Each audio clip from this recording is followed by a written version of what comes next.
Welcome, everyone, and thank you for joining this teaching today. In this lesson, we are looking at a difficult but important passage in Paul's letter to the Corinthians, where the goal is not punishment, but restoration. Sometimes Scripture shows us that love includes correction, and that protecting the testimony of Christ and the health of the church matters deeply. As we study together, may we remember that God's desire is always restoration, healing, and spiritual growth for His people through the grace found in Christ. Let's open our hearts to what the Word teaches us. In our last reading, Paul had noted that instead of being puffed up regarding the man who was living in public sin, fornication, mourning, should have been their reaction with a response, that he that hath done this deed might be taken away from among you.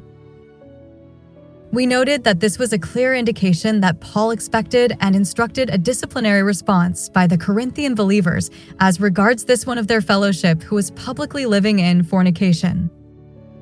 With this understood, Paul continues, "For I verily, as absent in body, but present in spirit, have judged already, as though I were present concerning him that hath so done this deed.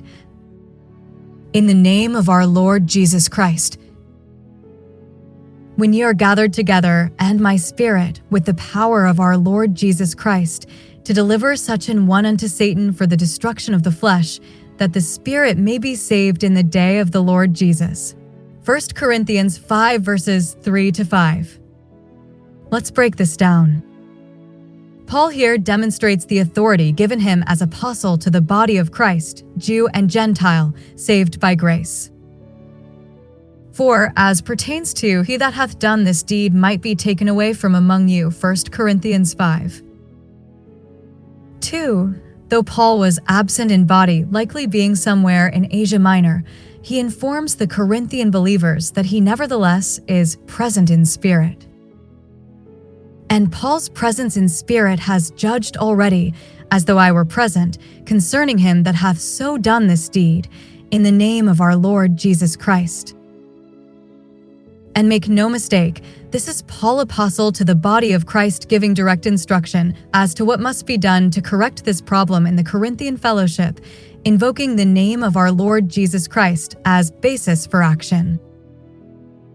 The instruction Paul gives to correct this previously unaddressed problem is described in detail. 1. First, it is to be when the Corinthian fellowship of believers is gathered together. 2. Second, it is to know that the Apostle Paul, though absent in body, is present in spirit, and thus, and my spirit is with them and given them support of the intended action. 3. Further, it is understood that the action to be taken is with the power of our Lord Jesus Christ, and thus this is not dependent on actions of the flesh in any aspect, but in the full power and authority of the ascended and glorified Lord Jesus Christ. 4. Next, the action to be taken is to deliver such an one unto Satan, or, in other words, cut him off from participation in the local fellowship of believers of which he has been a part, and, in so doing, send him away into the world that is controlled by Satan and where there is no support and protection. And 5. Finally, this action is taken for the destruction of the flesh, that the spirit may be saved in the day of the Lord Jesus. Example, restoration is the goal. Since the Corinthian believers had previously been puffed up in this matter, taking no action and acting as if the public sin of this individual were no important matter, the action now taken is a 180-degree turn from past inaction. So, though it is not said, had they addressed the matter in love and concern, immediately it would have been far easier on everyone. Now, with the safety net of belonging to the fellowship of Corinthian believers removed, the individual being dealt with is on his own and must recognize the grievous nature of his actions.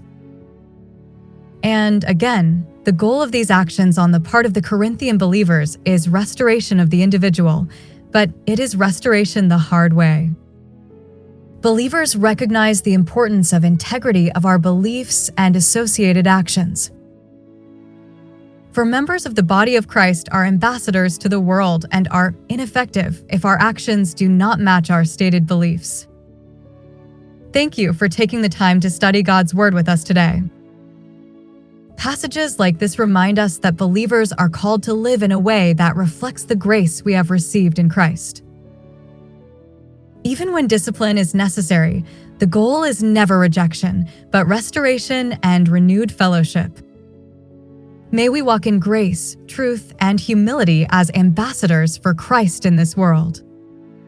Thank you for watching, and may the grace and peace of our Lord Jesus Christ be with you all.